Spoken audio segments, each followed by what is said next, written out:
Bismillahirrahmanirrahim.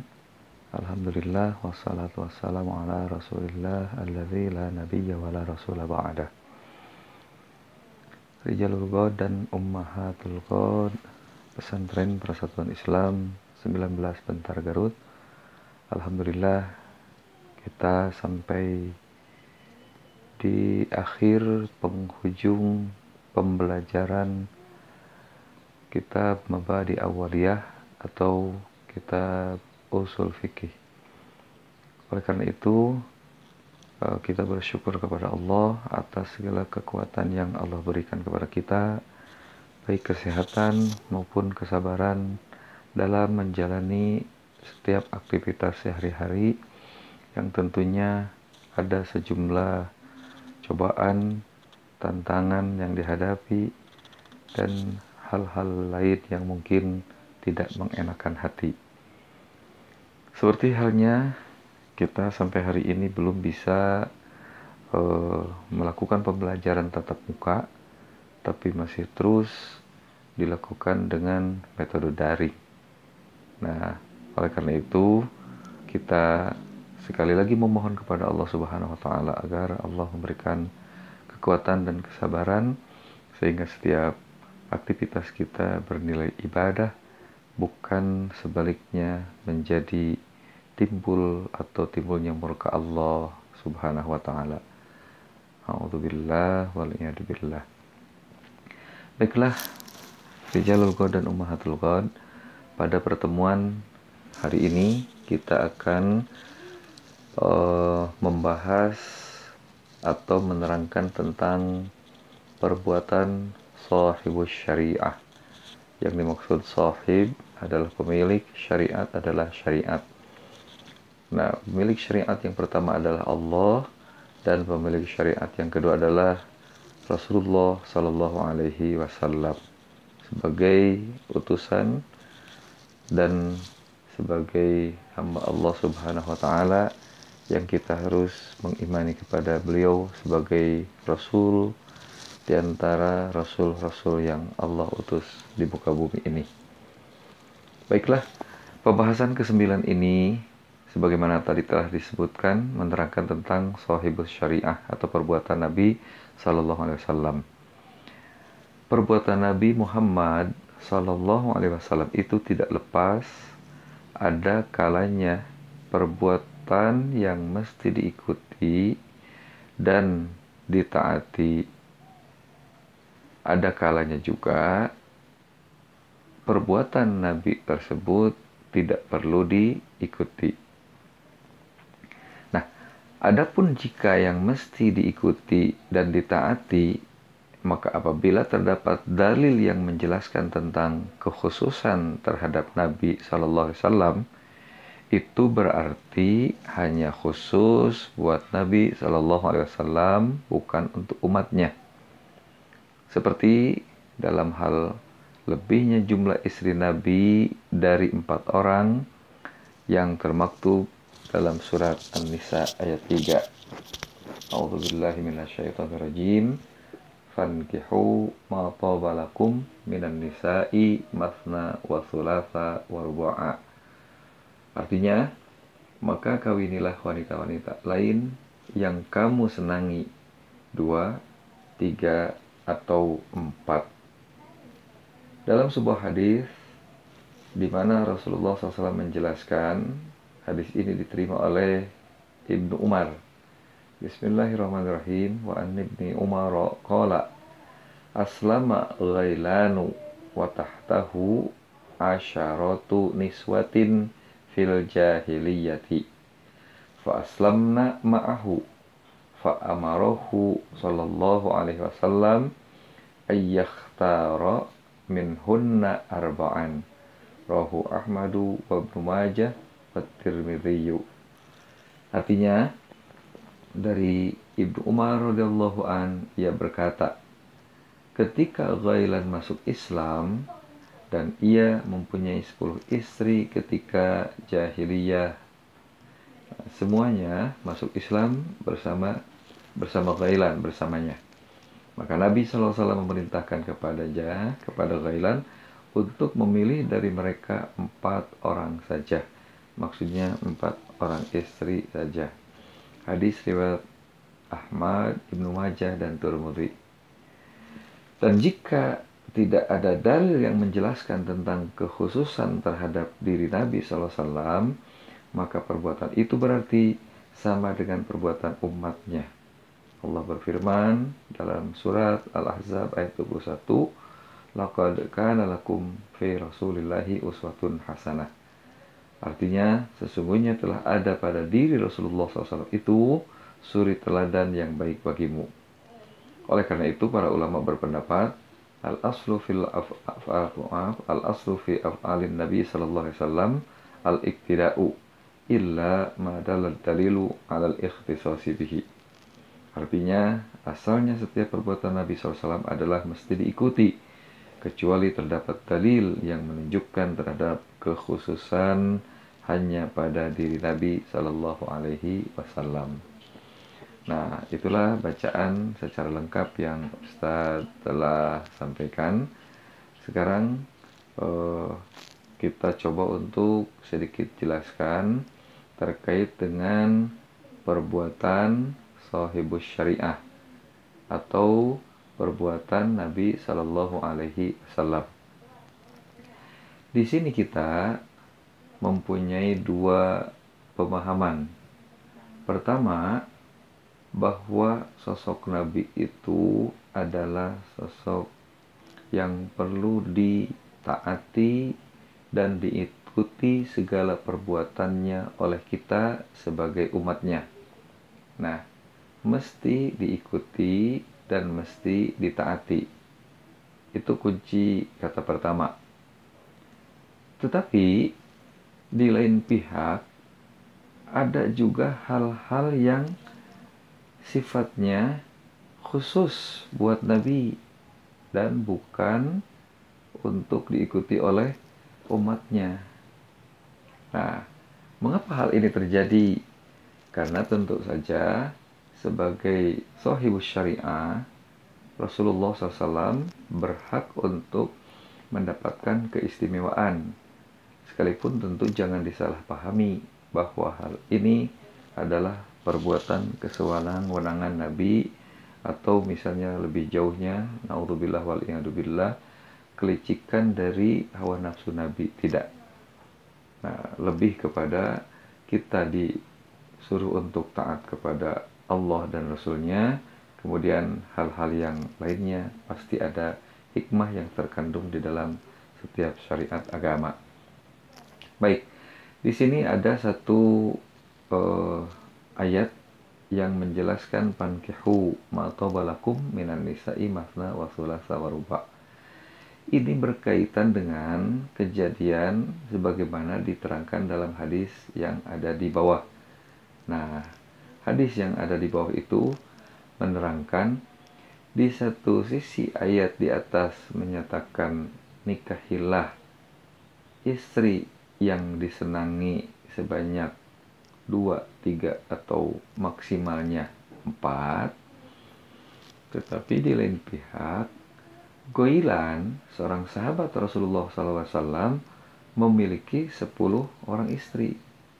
Tetapi hal ini harus digarisbawahi, kejadiannya di waktu zaman jahiliyah. Artinya di waktu Ghailan belum memasuki agama Islam. Nah, sebelum dia masuk Islam, dia memiliki 10 orang istri. Nah, kemudian pada perkembangan berikutnya, syariat Islam tidak membolehkan seorang muslim mempunyai istri lebih dari 4. Tidak boleh mempunyai istri dengan jumlah yang melebihi Nabi. Nah, ternyata subhanallah, ke-10 orang istri Ghailan ini juga masuk Islam bersama suaminya, bersama Ghailan. Nah, maka disinilah kemudian timbul syariat bahwasanya untuk Nabi dibolehkan memiliki istri lebih dari 4, sementara bagi umatnya dibatasi hanya sampai 4 saja yang paling banyak. Boleh 2, boleh 3, dan paling banyak adalah 4 orang istri. Nah, itulah yang dimaksud dengan ada syariat yang bersifat khusus bagi Nabi, dan ada juga yang sifatnya harus diikuti oleh umatnya. Dalilnya sebagaimana termaktub juga di dalam surat Al-Ahzab. Nah, pada prinsipnya Rasul itu adalah sosok yang perlu diikuti. Tetapi untuk hal pernikahan itu khusus jumlahnya hanya dibatasi 4 saja bagi umat Rasulullah Shallallahu Alaihi Wasallam. Nah, bagi umatnya demikian yang terbanyak, sementara bagi Rasulullah dibolehkan lebih. Nah, kalau misalnya ada satu pemahaman, loh kok bagi Rasul lebih dari 4, sementara bagi umatnya hanya dibatasi 4 saja. Nah, ada hal-hal lain yang sifatnya juga berupa ibadah. Nah, ada satu keterangan yang menyatakan bahwa, nah ini perlu diklarifikasi, ada yang bersifat khusus bagi Nabi seperti apa? Ketika kita melaksanakan ibadah saum, nah tentu saja kita pahami as-saumu al-imsaku. Saum itu adalah menahan diri, yaitu minal akli wasyurbi wa ghasyayatin nisa'i, dari makan, minum, dan mendekati perempuan. Nah, itulah istilahnya kita dengan kalimat mendekati perempuan. Nah, di situ disebutkan bahwasanya bahwa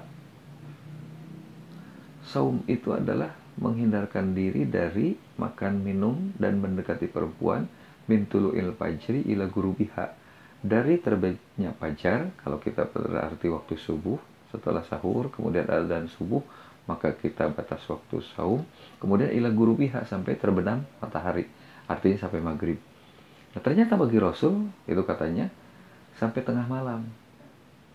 Nah, ini menggambarkan bahwasanya ada kalanya dalam urusan tertentu itu khusus bagi Nabi, dan kita tidak boleh melambat-lambatkan buka saum.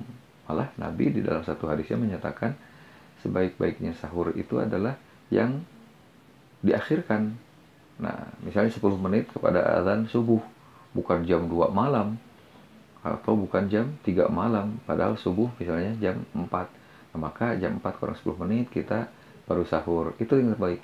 Kemudian bagi umat Nabi Muhammad SAW, buka saumnya juga adalah sebaik-baik iftar atau buka saum adalah yang disegerakan. Artinya begitu azan maghrib, kita langsung bismillahirrahmanirrahim, minimal minum air putih, kemudian memakan buah-buahan yang manis atau yang disunahkan oleh Rasulullah SAW. Nah, jangan sampai kemudian buka tengkewe jam 8 peting atau jam 9 malam dan seterusnya mengikuti kepada Nabi. Itu malah tidak dibenarkan untuk umatnya. Dan kemudian hal lainnya juga ada keterangan contoh khusus bagi Nabi. Nah, kalau misalnya kita agak nyeleneh berpikir, Rasul tidak adil, mengapa umatnya hanya dibolehkan nikah 4 saja, sementara bagi Rasulullah boleh 7, 9, atau 11 misalnya. Nah, kalau mau adil silahkan kalian juga berarti buka saumnya tengah malam. Ada lagi yang disebutkan dalam keterangan yang usah dengar, Rasulullah SAW bahkan tahajud itu bagi Rasulullah wajib. Nah, sementara bagi kita adalah hukumnya sunat saja. Nah, bayangkan kalau kita mau berpikir secara rasional, kalau misalnya tahajud wajib, waduh, ini akan sangat memberatkan. Padahal yang wajib saja, yang 5 waktu, demikian bagi hati kita berat, pelaksanaannya juga suka lambat, apalagi harus bangun tengah malam, dan itu menjadi satu kewajiban. Sedangkan kita tahu pula bahwasanya wajib itu adalah sesuatu yang apabila dikerjakan mendapat pahala, dan apabila ditinggalkan mendapat siksa. Nah, coba kita pikir secara logika, seandainya tahajud wajib, maka otomatis jangankan kita bangun setiap hari jam 12 malam, bahkan 1 bulan 1 kali pun untuk tahajud mungkin masih agak keberatan. Nah, disitulah bahwa Shahibus Syariah Rasulullah SAW memiliki kekhususan dalam perbuatannya. Oleh karena itu, mana yang harus kita ikuti, ikutilah, mana yang harus memang ditinggalkan dan itu merupakan kekhususan bagi Rasulullah SAW, maka kita jangan memaksakan untuk menjalankannya, karena tentu saja tidak akan kita kuat untuk melaksanakan secara dawam atau secara rutin. Nah, sebagai khatimah dalam pertemuan di sini, maka ada satu kaidah yang disebutkan oleh para ulama, al aslu fi af'alin Nabi sallallahu alaihi wasallam, asal pada perbuatan Nabi sallallahu alaihi wasallam itu adalah, ini kata kuncinya, al iktida'u, diikuti. Nah, pengertian diikuti artinya semua amal Rasul hendaknya secara semangat dan ikhlas kita melaksanakannya, kita melakukannya. Nah, illa kecuali madalat dalilu alal ikhtisasi bihi, kecuali ada dalil yang mengkhususkan bagi Nabi saja. Nah, seperti telah diterangkan di atas, kekhususan bagi Nabi adalah satu, di mana beliau dibolehkan menikahi lebih dari 4 istri. Yang kedua, buka saumnya juga diakhirkan lebih kepada larut malam. Dan yang ketiga, kekhususan diantaranya adalah tahajud menjadi satu kewajiban bagi beliau. Nah, sementara bagi kita tahajud hanya sunnah yang sangat dianjurkan dan mendapatkan pahala yang sangat luar biasa. Demikianlah yang dapat diterangkan oleh Ustaz pada pertemuan saat ini. Mudah-mudahan dengan semakin dekatnya waktu pelaksanaan PAS, penilaian akhir semester, kita sudah siap untuk melaksanakannya. Nah, kalian pahami bahwa ucapan Ustadz ini merupakan sedikit pemberitahuan bahwa di pertemuan ini dan pertemuan yang kedua terakhir, kita akan melaksanakan penilaian akhir semester, atau istilah dahulu mah EBSEM, evaluasi belajar semester.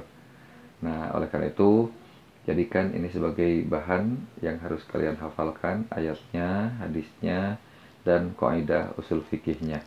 Nanti insya Allah sebelum pertemuan terakhir, kita akan memberikan pembahasan yang ke-10 tentang takrir atau persetujuan shahibus syariah. Maksudnya adalah persetujuan Nabi Shallallahu Alaihi Wasallam. Untuk saat itu kita akan mengakhiri pembahasan, kemudian kita melakukan PAS, dan kita nanti akan masuk kepada semester kedua insya Allah. Demikian yang dapat disampaikan. Mohon maaf atas setiap kesalahan pengucapan maupun ada hal yang kurang jelas. Itu tentu saja kita tafahum, saling memahami adanya kekurangan dan adanya kesalahan yang dilakukan khususnya oleh Ustaz. Aqulu qouli hadza wa astaghfirullah li wa lakum. Wassalamualaikum warahmatullahi wabarakatuh.